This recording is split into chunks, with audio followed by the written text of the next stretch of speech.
Olá, turma da primeira série, tudo bem com vocês? Aqui é a professora Cristiane falando e eu espero que vocês tenham conseguido, descansar um pouquinho. Espero que vocês tenham aproveitado o recesso, E nós vamos iniciar a aula de filosofia hoje, Filosofia primeira série. E como será essa aula? Bom, pessoal, nós vamos fazer uma validação, de tudo que foi apresentado no primeiro semestre, tá? Então, nós vamos iniciar com aulas de aprofundamento, tá? Hoje, aula de aprofundamento de filosofia, primeira série, capítulo 1 e capítulo 2, tá bom? Então, vamos rever as questões, Vamos reforçar os temas, tá? Para a gente poder desenvolver bem essa questão, do ensino e aprendizagem. Então, vamos reforçar, vamos aprofundar, todas as disciplinas, todos os conteúdos que foram dados no primeiro semestre. Então, vamos iniciar, pessoal. Filosofia, capítulo 1. Recapitulando, pessoal, vamos lá. O que é filosofia, Primeiramente, primeiro capítulo, primeira questão, essa questão ela é fundamental. Então, vamos lá. É uma palavra grega que significa amor à sabedoria. Então, o significado de filosofia é amor à sabedoria. E o conceito consiste no estudo de problemas fundamentais relacionados à existência, ao conhecimento, à verdade, aos valores morais, estéticos, relacionados à mente e à linguagem, ok? E o que é um filósofo? É o indivíduo que busca o conhecimento de si mesmo, tá? E o que a filosofia aborda, pessoal? Questões da existência humana, mas diferentemente da religiosidade, não é baseada na revelação divina ou na fé, e sim na razão. Então, a ferramenta da filosofia é a razão, ok? A filosofia pode ser definida como a análise racional do significado da nossa existência, ou seja, da existência humana, individualmente e coletivamente, com base na compreensão de quem? Do ser, do ser humano.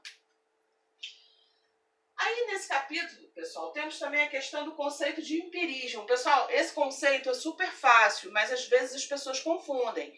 Prestem atenção, tá? O empirismo acredita que todo conhecimento provém unicamente de quê? Da experiência, tá? E não da teoria, certo? Então, vamos lá. Divisão da filosofia. A filosofia pode ser dividida em vários ramos. Exemplo, a filosofia do ser, a filosofia do conhecimento, E a filosofia do ser, ela considera como fundamental não o homem, mas sim o ser, tá? A filosofia do conhecimento inclui a linguagem, a lógica e a epistemologia. Lógica é a parte da filosofia que trata das formas de pensamento, dedução, indução, hipótese, Só dando um exemplo. Das operações intelectuais que visam o quê? A determinação do que é verdadeiro ou falso, tá? E epistemologia, qual o significado, da palavra epistemologia? É a reflexão geral em torno da natureza, etapas e limites do conhecimento humano, tá, pessoal? Então, vamos lá, desculpa aí. Bom, dando um segmento aqui, nós temos a filosofia do trabalho, que está relacionada diretamente com a questão da ética. E o que é ética? É o ramo da filosofia dedicado aos assuntos morais, A ética é responsável pelo quê? Pela investigação dos princípios que motivam, distorcem, disciplinam ou orientam o comportamento humano. Pessoal, tranquilos até aí? Qualquer dúvida, estou sempre à disposição, tá? Bom, agora nós vamos falar sobre a origem da filosofia. Onde a filosofia surgiu? Pessoal, tranquilinho, A filosofia surgiu na Grécia Antiga, por volta de 600 anos antes de Cristo. A Grécia era o quê? Era um grande centro cultural. O pensamento crítico começou a florescer. E muitas pessoas começaram a procurar respostas fora do que, pessoal? Da mitologia grega, tá? porque a mitologia grega explicava tudo, né? Mas as pessoas procuraram outra forma de explicação, mais lógica, mais sensata, né? A atitude de reflexão, de pensamento, né, buscando conhecimento, significou o quê? O nascimento da filosofia, tá? Aí nós entramos na questão dos mitos, né? Conceito de mitos, né? Mitologia grega, mitos. Mitos são narrativas utilizadas pelos povos gregos antigos para explicar fatos da realidade e fenômenos da natureza. Os mitos se utilizavam de muita simbologia, personagens sobrenaturais, deuses e heróis. Mitologia é o estudo dos mitos, suas origens, evolução e significados. Então, quem nunca ouviu falar da mitologia grega, né? Dos 12 trabalhos de Hércules, do Minotauro, da Medusa, né, pessoal? Isso tudo aí são explicações mitológicas, né?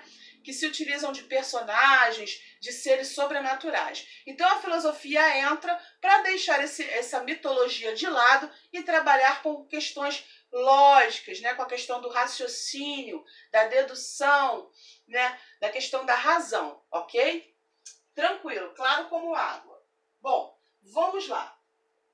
Nós temos aqui exemplos de alguns filósofos gregos, né, pessoal? Temos que falar da filosofia grega, mas temos que falar também dos filósofos gregos. Então, prestem atenção.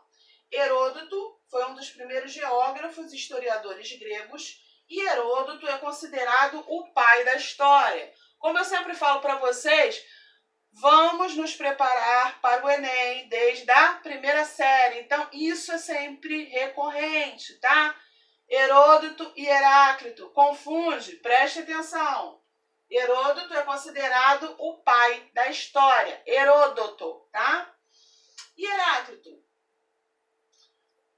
foi um filósofo grego, tá? Na concepção de Heráclito, ele acreditava que o mundo estava em perpétuo movimento. Então, prestem atenção. O conceito que Heráclito tinha diante da vida, tá? Tudo para ele estava em perpétuo movimento, em constante mudança, tá? Vários estudiosos consideram Tales de Mileto como o primeiro filósofo. Porém, Pitágoras é considerado o primeiro, né, que se autoclassificou, que se classificou como filósofo ou amante da sabedoria. Prestem atenção, porque isso também sempre cai em Enem e isso confunde, tá? Tales de Mileto foi um filósofo, matemático, engenheiro e astrônomo da Grécia Antiga. É apontado como o primeiro filósofo do Ocidente. Considerava a água como sendo a origem de todas as coisas, tá, pessoal? Então, prestem atenção nisso, tá? O Tales de Mileto considerava a água como sendo a origem de todas as coisas, tá? Pitágoras se classificou como o primeiro filósofo, tá?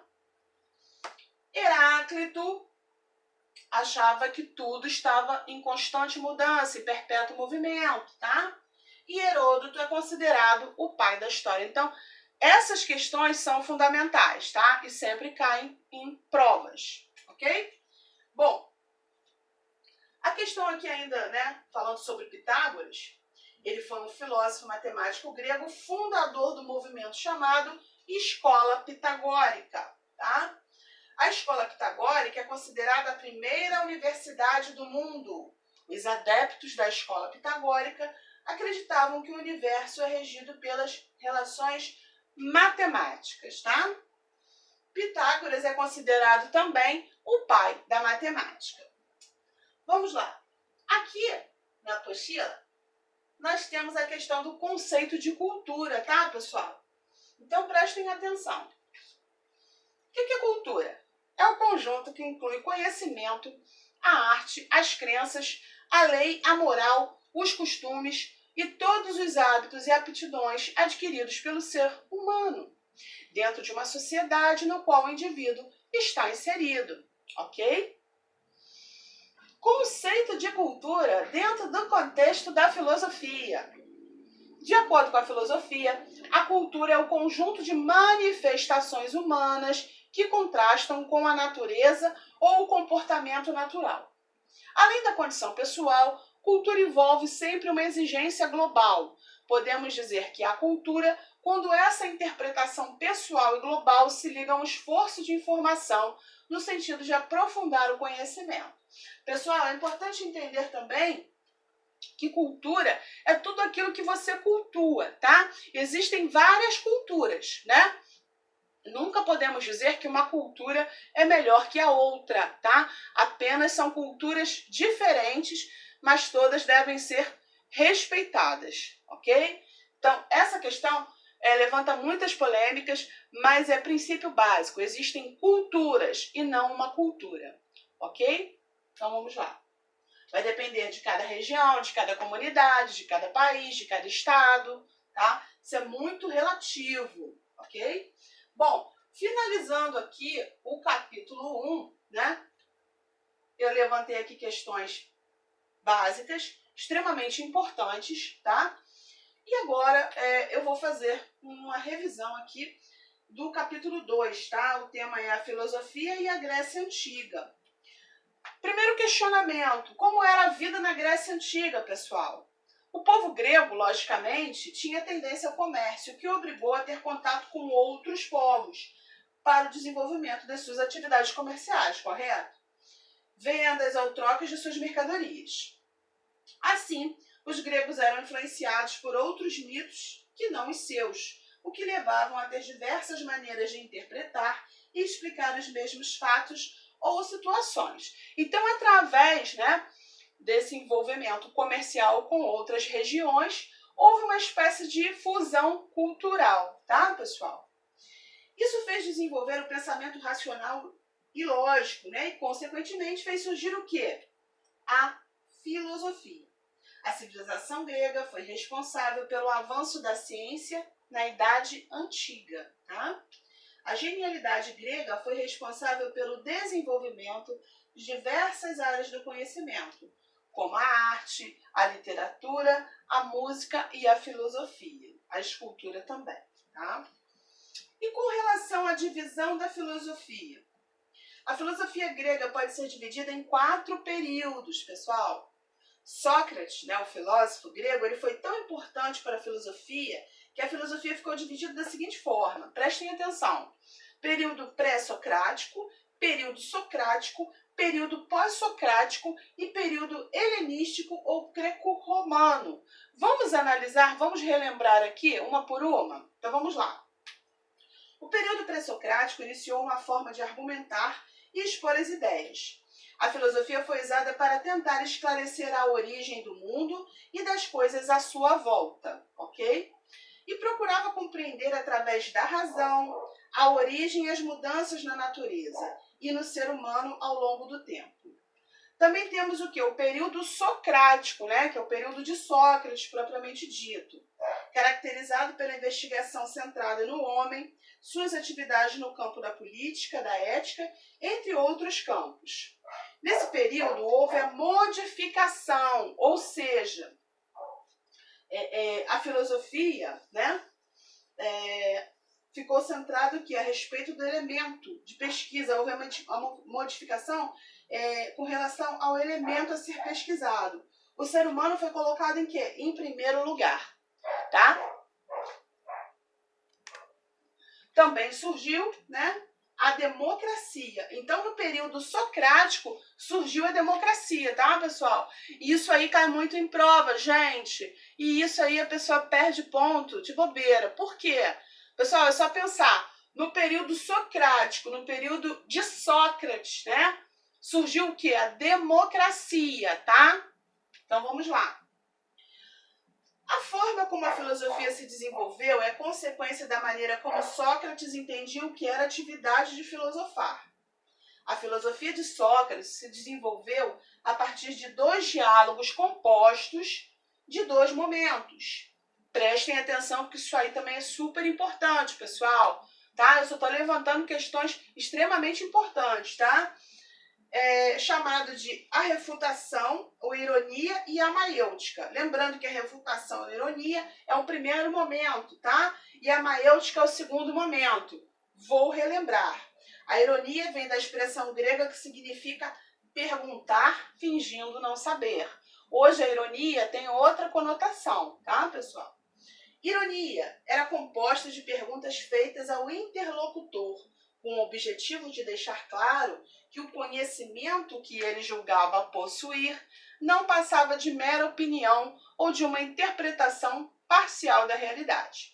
Para Sócrates, era preferível o não conhecimento, né, ou a ignorância no sentido de desconhecer sobre um determinado assunto, ao mau conhecimento, aquele conhecimento raso, equivocado, né, o que acontece muito hoje nas redes sociais. As pessoas não sabem diferenciar o que é fato, né, e o que é opinião. Isso aí é muito sério, pessoal. A gente tem que trabalhar muito isso, tá? Fato é uma coisa concreta, opinião cada um tem a sua, tá bom? Bom, voltando aqui, né? Para Sócrates era preferível o não conhecimento ou a ignorância sobre um determinado assunto ou o mau conhecimento. Ok. Conhecimento baseado em quê? Em preconceitos, né? Com isso, as perguntas de Sócrates voltaram-se para que o interlocutor percebesse que não estava seguro de suas crenças e reconhecesse a própria ignorância. Pessoal, lembrando que o cenário desses diálogos eram sempre ao ar livre, em praça pública, né? Na ágora, né? A praça pública era chamada de ágora, tá? Então não existia assim um ambiente específico, não. Sócrates ele começava a dialogar com as pessoas em qualquer lugar, em qualquer momento, ok? Ele era uma pessoa extremamente simples. Para Sócrates, é importante para todos aqueles que querem conhecer alguma coisa começar reconhecendo a própria ignorância, ou seja, a humildade para aprender, né? Que aí a pessoa aprende muito mais rápido. E a maiêutica, pessoal, como se dava esse momento da maiêutica, né? Era a segunda fase do diálogo. Agora, as perguntas de Sócrates eram para estimular, né? Para que as pessoas criassem suas próprias definições a respeito daquilo que estava sendo discutido. Maiêutica, segunda parte do diálogo, foi elaborada por Sócrates e, através da reflexão, o indivíduo ia em busca de um autoconhecimento que conduzia à prática do bem e da virtude. Esse momento tinha como objetivo gerir, né, fazer nascer um ser pensante, que muitas vezes estava oculto, cobertos por camadas de quê, pessoal? De preconceito, de dogmas e de senso comum. Sócrates gostava de ajudar as pessoas a adquirir conhecimento, tirando-as da alienação. Então, no primeiro momento, que era a ironia, Sócrates perguntava e fingia que não sabia, que não entendia do assunto, para ver o que a pessoa ia falar. Como ele percebia que a pessoa só falava bobagem, né, que não tinha conhecimento sobre aquilo que estava falando, ele ia perguntando cada vez mais ao ponto da pessoa reconhecer a sua própria ignorância em relação ao assunto. E aí, quando a pessoa reconhecia, que é a mesma questão da humildade para aprender, né, ele ia para um segundo momento, porque via que aquela pessoa já estava aberta, querendo aprender, e aí ele começava a ensinar, porque ali estava surgindo um novo ser, um ser que queria absorver o conhecimento verdadeiro, que Sócrates estava pronto, né, para passar esse conhecimento verdadeiro para a pessoa, entendeu? Então Sócrates ele usou muito de uma espécie assim, de psicologia, né, com as pessoas. Ele não impôs o seu conhecimento, mas no primeiro momento ele fez as pessoas reconhecerem a sua própria ignorância, sua limitação, tá? E isso era extremamente importante para o aprendizado, ok? Bom, agora nós vamos falar, pessoal, do período pós-socrático, pós-Sócrates, né? Esse período foi caracterizado pela tentativa de apresentar um pensamento unificado a partir das diversas teorias do passado, tá? E dentro desse período desenvolveram-se grandes correntes de pensamento, tá? O ceticismo, o epicurismo e o estoicismo. Vamos relembrar? Conceito de ceticismo é uma corrente de pensamento, é uma atitude de questionamento diante dos fatos e das crenças. Uma pessoa que é descrente ou duvida de algo, ele é um cético, né? Ele questiona as verdades impostas o tempo todo, tá? Chega a ser um cara chato, né? Porque tudo que você fala, ele questiona, ele não acredita em nada, ele é uma pessoa cética, né? Então, o ceticismo é caracterizado por isso, né? Por uma atitude de questionamento, de questionar tudo o tempo todo, tá? E o epicurismo? Os pensadores e seguidores do pensador Epicuro, que foi um filósofo grego, defendiam que a conduta excelente gerava o bem e o corpo não sofreria para chegar ao prazer.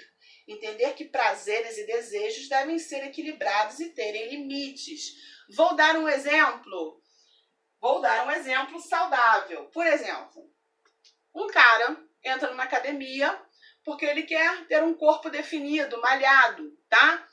Ele está um pouquinho acima do peso e ele quer alcançar esse objetivo de ter um corpo definido.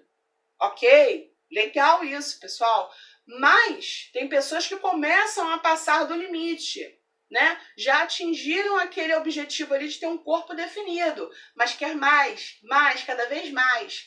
E aí, não tendo o equilíbrio, não perdendo esse equilíbrio, perdendo esse limite, né? Porque o cara que é a perfeição, ele pode sofrer. Ele pode passar a usar anabolizantes, querendo aquele corpo perfeito, inatingível, né, que a mídia coloca, e aí ele pode se prejudicar, tá? Então, no conceito aqui de epicurismo, a palavra-chave é o quê, pessoal? Equilíbrio, né? Limite. Tudo tem limite, tudo demais faz mal, né? Até o que nós consideramos ser atitudes saudáveis, se a gente exagerar, faz mal ao nosso corpo e à nossa mente, tá? Então tudo tem limite, devemos cuidar da nossa saúde mental também, não só física, tá? Então é necessário o equilíbrio, ok? E a questão do estoicismo? Bom, o estoicismo pregava o quê? A prática da ética, a eliminação das paixões, a aceitação do destino são marcas fundamentais do homem. Características do estoicismo: virtude que leva à felicidade, ética, negação das paixões, valorização do conhecimento, da cultura, da educação. O estoicismo exerceu profunda influência na ética cristã. Então o estoicismo tem algumas características parecidas, né, com o epicurismo, tá? Então, pessoal, a questão do estoico, né, do cidadão que pratica o estoicismo, é que ele pratica virtudes, né? E quem pratica virtude dificilmente vai se envolver em problemas. Quem pratica a ética também dificilmente vai se envolver em problemas, porque a ética nada mais é do que você fazer o que é certo, mesmo que ninguém esteja olhando. É muito fácil fazer o que é certo quando está todo mundo ali me olhando. Mas quando eu estou sozinho, né, eu tenho que praticar o que é certo. Então, isso é ética, ok? É questão de consciência também, tá? E negar as paixões, né? As paixões carnais, os desejos carnais, né? Os prazeres do mundo. Então, o estoicismo ele prega isso. Quando você consegue negar as paixões, quando você não é controlado pelos desejos, você consegue o quê? O autodomínio, né? Consegue ter ali o equilíbrio na sua vida. E, consequentemente, você vai ter uma vida mais tranquila, tá? E a valorização do conhecimento, né? O conhecimento é proteção, informação é proteção, tá? Mas é necessário diferenciar informação de opinião, tá, pessoal? Principalmente nos dias de hoje, eu sempre falo isso, tá bom?